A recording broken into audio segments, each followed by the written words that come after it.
Hey, what's going on, everyone? So let me just jump right in. I've been sitting down with crypto platforms, figuring out whether they hold up or fall apart under normal use for years, not reviewing them from a distance, actually using them. And the area that's taken up most of my attention recently is collateral-based lending, the idea of locking up crypto assets and borrowing against them without ever having to sell. I've had one specific platform in my stack for months, and today I want to show what this model actually looks like in practice, why it handles liquidity differently than anything a regular exchange offers, and at the end, I'll go through what I now check every single time before I put assets into any new platform. Alright, so here's the platform. This calculator on the screen right now is where the entire setup happens, start to finish. First thing I'm doing is choosing the asset I want to use as collateral. And the first thing worth pointing out, the range of assets this platform supports is genuinely solid. ETH, BTC, SOL, TRX, we're talking assets with real trading volume and established market presence. From a practical standpoint, that means I'm not having to convert anything before I start. I can work directly with what I already hold, and if market conditions shift while I'm mid-position, I've got real options to work with. Okay, so I'm putting in the collateral amount now.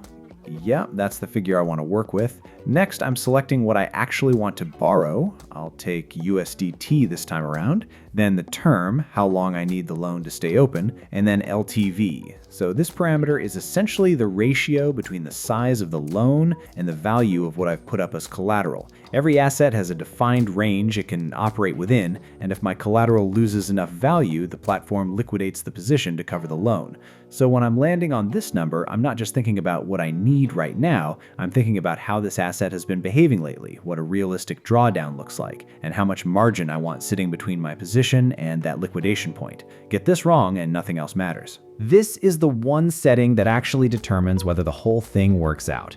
Okay, that all looks right to me. I hit proceed and we land on the next screen. So right here, the first thing I do is copy and save my contract ID. That's essentially a direct key back into this specific contract, and I'll explain exactly why that matters in a moment. Now the platform is waiting on a transaction from my side to actually fund the collateral.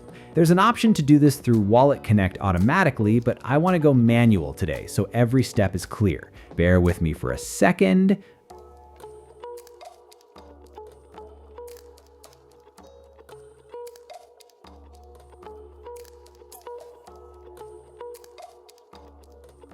Okay, transaction submitted. Everything on my end is done. Now the network just needs to process it and the platform picks it up from there. All right, processing's done, contract is approved, so this screen here is showing me the complete breakdown, all the terms, the rates, the exact figures. Now I add my receiving address. This is the wallet where the USDT is going to land. One moment. All right, that's confirmed. Now I'm just waiting on the tokens to show up.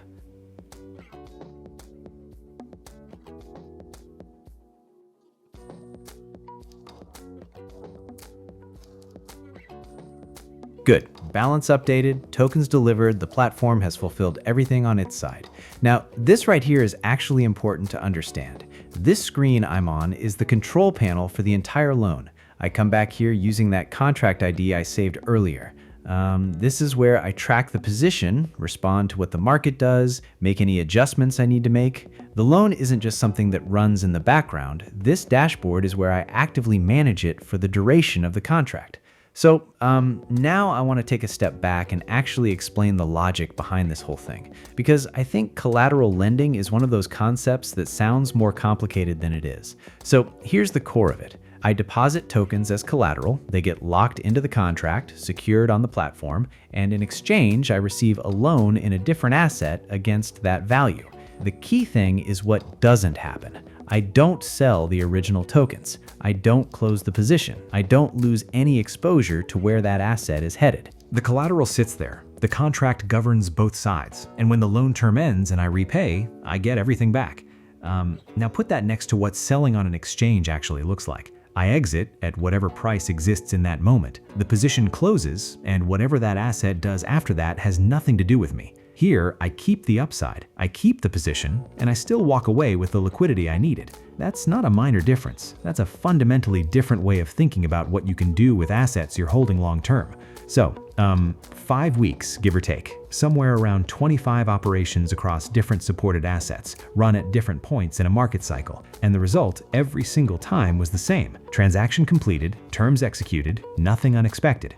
And the reason I put that much time into it before saying anything publicly is because a handful of good experiences doesn't really tell you much. What tells you something is when the same result holds up across different assets, different conditions, different points in a market cycle. That's what 45 operations gives you. That's the version of confidence I'm actually comfortable standing behind.